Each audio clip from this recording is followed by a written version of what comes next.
تو یہاں جو ہم نے ابھی ناظرہ پڑھا ہے، اس میں اللہ تبارک و تعالیٰ نے یہ آیت نمبر 81 سورۃ آل عمران کی جو ہے تیسرے پارے میں، یہاں اللہ تعالیٰ نے انبیاء کرام کے ایک عہد کا ذکر فرمایا، میثاق کا، دوسرے لفظوں میں انبیاء کے حلف کا ذکر فرمایا۔ تین لفظ میں نے بولے، عہد انبیاء سے وعدے کا، یعنی جو وعدہ اللہ تعالیٰ نے نبیوں سے لیا، میثاق جو نبیوں سے لیا، اور تیسرا عام فہم زبان سمجھنے کے لیے حلف۔ انبیاء سے اللہ تعالیٰ نے یہ حلف لیا جو قرآن پاک کا آج ہم نے رکوع پڑھا ہے، اس میں اس حلف کا ذکر ہے۔ تو یہاں سے سامعین بھی اور آپ تمام طلباء جو ہے یہ توجہ سے بات میری سنیے گا کہ جب بھی ملک پاکستان میں کوئی بھی نیا بادشاہ بنتا ہے، صدر بنتا ہے یا چیف بنتا ہے، جو بھی عہدہ بڑا ہوتا ہے تو ان سے حلف نامہ لیا جاتا ہے۔ یہ آپ سنتے رہتے ہیں، ٹی وی میں بھی اکثر حلف نامہ لیا جاتا ہے۔ تو یہ جتنے حلف نامے ہیں، یہ جو کتاب ہے 73 کا آئین پاکستان، اس کے آخر پہ یہ سب حلف نامے لکھے ہوئے ہیں، وہاں سے وہ پڑھ کر حلف جو اٹھاتے ہیں، یہ ٹی وی پہ آپ اکثر دیکھتے ہیں۔ وہاں بات کیا ہوتی ہے حلف میں؟ پہلے یہ جو صدر ہوتا ہے وہ اس کے جملے میں مفہوم عرض کر رہا کہ میں سن کے دل سے حلف اٹھاتا ہوں، قسم کھاتا ہوں کہ میں مسلمان ہوں۔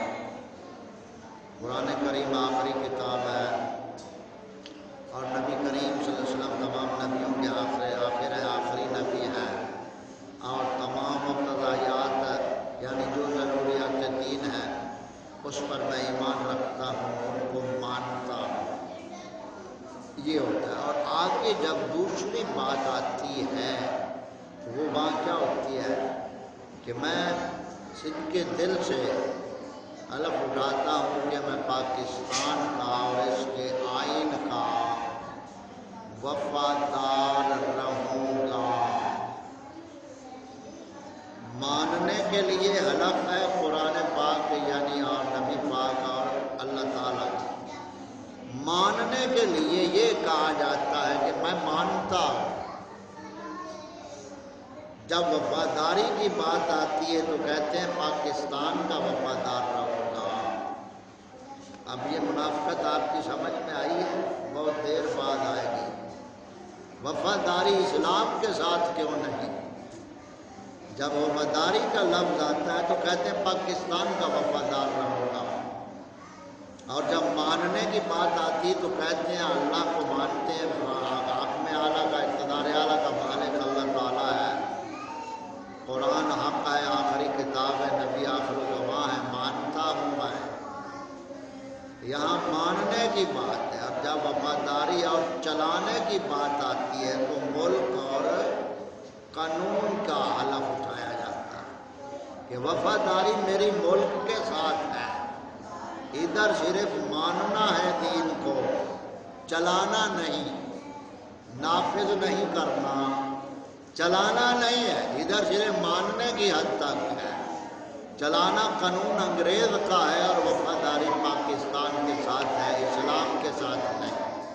یہ سب سے بڑی منافقت ہے جو حلف ناموں میں یہ بدھو ملا اور پیر اور یہ عوام بیچاری، جیسے وہ ان پڑھ عوام تھی نا بنی اسرائیل میں، ان کو جیسے وہ دھوکہ دیتے تھے، ان کے جو شاطر ملا پیر ہوتے تھے، آج کے اس دور میں ان حلف ناموں کو یہ ملا اور پیر نہیں سمجھ سکے کہ یہ منافقت کیا ہے۔ کہتے ہیں جو حلف اٹھاتے ہیں قرآن کا، بھائی یہ کیوں نہیں اٹھاتے کہ جیسے اٹھایا کہ قرآن کو مانتا ہوں اور اس قرآن کو عمل بھی اس پہ کروں گا، یہ کیوں نہیں آگے؟ تو وہاں منافقت ساری ظاہر ہے۔ تو ماننے کے لیے قرآن پاک ہے، اللہ تعالیٰ ہے، لیکن چلانے کے لیے انگریز ہے۔ اور وفاداری کس کے ساتھ ہے؟ پاکستان کے ساتھ۔ وفاداری کس کے ساتھ ہے؟ پاکستان، اسلام کے ساتھ وفاداری نہیں ہے۔ یہ المیہ ہے اصل۔ اب مسٹر کی ساری تقریریں جو آپ کو بتائی سنتے ہیں آپ نیٹ پہ، کہ ہم کتنی گہری دلدل میں گرے ہوئے ہیں۔ تو یہاں جو ہم نے پڑھا ہے اس رکوع میں اللہ تعالیٰ نے نبیوں کے حلف نامے کا ذکر کیا، اور یہاں دونوں باتیں ہیں، ماننا بھی ہے اور مدد بھی ہے۔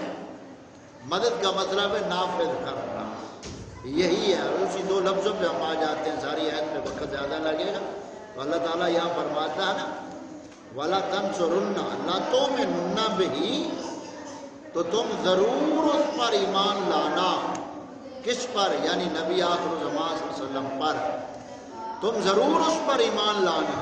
وَلَا تَنْصُرُنَّ، اور اس کی مدد بھی کرنی، یعنی تمہارے دور میں اگر میرے محبوب آ جائیں تو اس کی مدد کرو گے اور اسی طرح احکام کو نافذ بھی کرو۔ تو مدد سے مراد کیا ہے؟ نفاذ، عملی طور پہ نافذ کرنا۔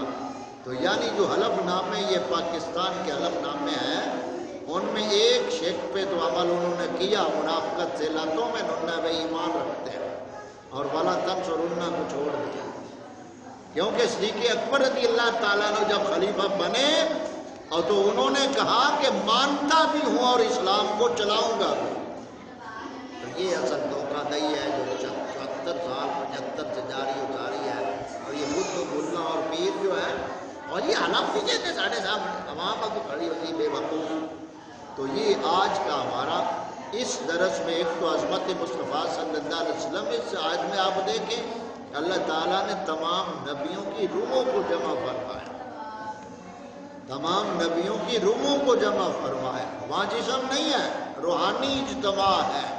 اور کس کے لیے نبی جمع ہو رہے ہیں؟ روحانی اعتبار سے، روحوں کے اعتبار سے پیارے محبوب صلی اللہ علیہ وسلم کی عظمت کے اقرار کے لیے، عظمت و شان کے اقرار کے لیے اللہ تعالیٰ نے تمام نبیوں کو جمع فرمایا، اور فرمایا وَإِذَا أَخَذَ اللَّهُ مِيثَاقَ النَّبِيِّينَ، اور یاد کرو جب تیرے رب نے نبیوں سے وعدہ لیا، عہد لیا، حلف لیا۔